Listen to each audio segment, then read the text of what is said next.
Hey, what's up guys? It's Patrick back on A Veteran's View, and we just finally got the official transcript of what Joe Biden is looking at for this next stimulus package that he's going to be discussing tonight in about an hour and 15 minutes.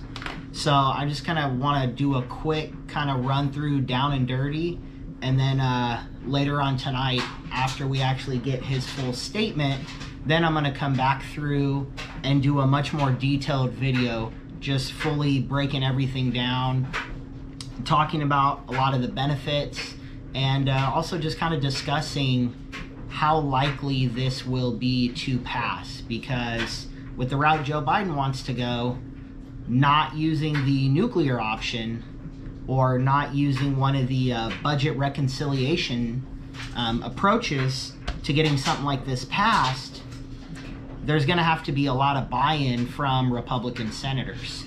So we'll kind of see how this goes. So just to kind of jump in here really quick. So the bill itself is looking like it's going to be $1.9 trillion. Within that $1.9 trillion, $400 billion is going to be allocated toward working families. So that's going to include the $1,400 stimulus check that will be added to the $601 that we just got to total that $2,000. So he is not giving us a true $2,000 stimulus check.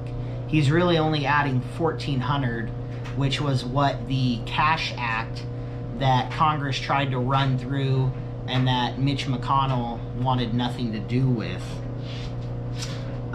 Then what they're also looking at is that current $2,000 child tax credit that working families get within a certain income bracket when you file your taxes.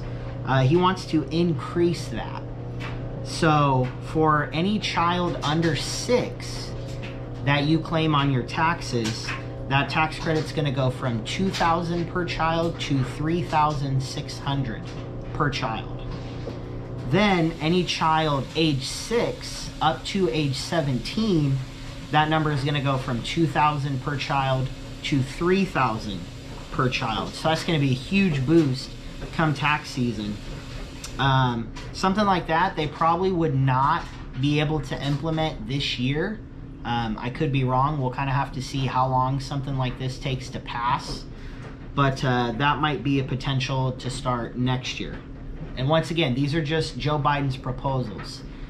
Now, we know most of the Democrats in leadership roles in the House and the Senate are going to be on board with a lot of this. Some of this stuff is going to change a little bit.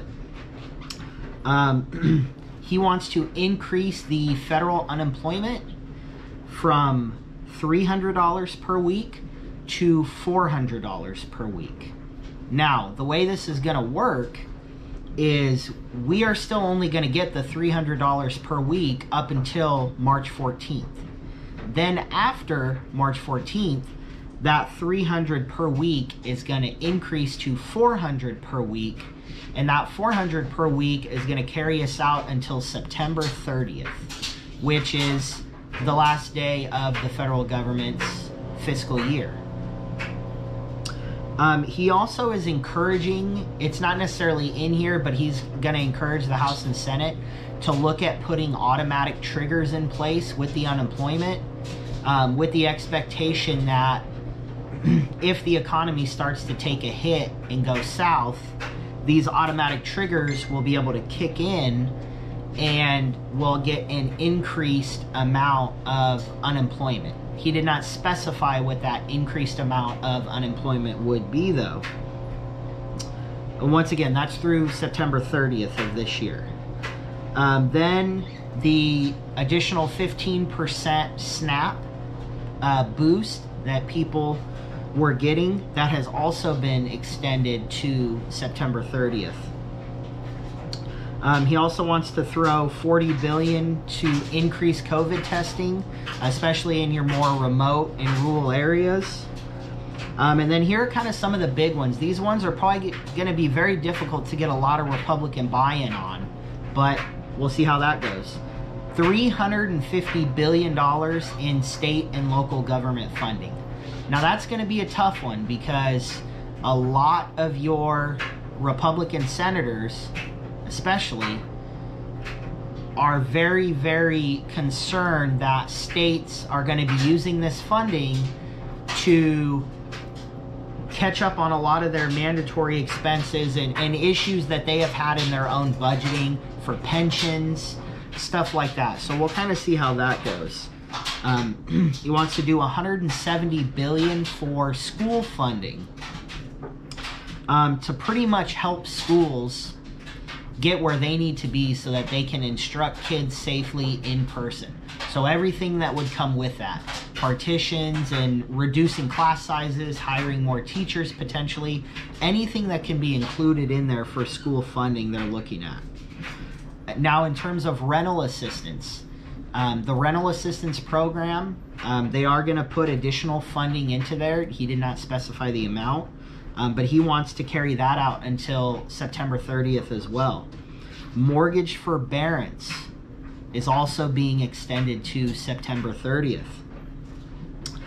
Then we've got $15 billion set aside for EIDL grants.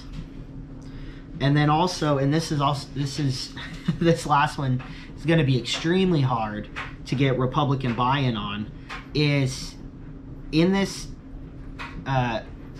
relief bill, he wants to bump up the federal minimum wage to $15 an hour. Now, we know this has been, you know, a big push that a lot of the Democrats have been moving for, to increase that federal minimum wage. So once again, this is going to take a lot of convincing to get Republicans, especially in the Senate, to buy into this. But then also with that, he wants to end the tip minimum wage. So what that is, for you guys who don't know, there are particular states where they may only pay you, instead of paying you the federal minimum wage, they'll pay you, let's say, $2 or $3 an hour. And then whatever tips you get, they will factor your tip revenue into your hourly wage. And as long as that amount pushes you above the federal minimum wage, then that's all you get. So he wants to end that as well, to pretty much make it every business has to pay you the minimum wage, federal minimum wage, at minimum $15 an hour. And then if you're a tip employee, you would get to keep your tips above and beyond that. So that's kind of what we know right now, guys. I'm going to be keeping an eye on his press conference that he's going to put out now in about 1 hour and 7 minutes. I'll be compiling that tonight, and then I'll be releasing that tonight as well. So if you guys would, please hit the like button. If you're new to my channel, just came across me, hit the subscribe button. This content's pretty much how to make 2021 the best year it can be for you, and the federal government putting additional money in our pockets and helping us out is definitely going to allow that to happen. So with that, guys, I'll talk to you later. Bye.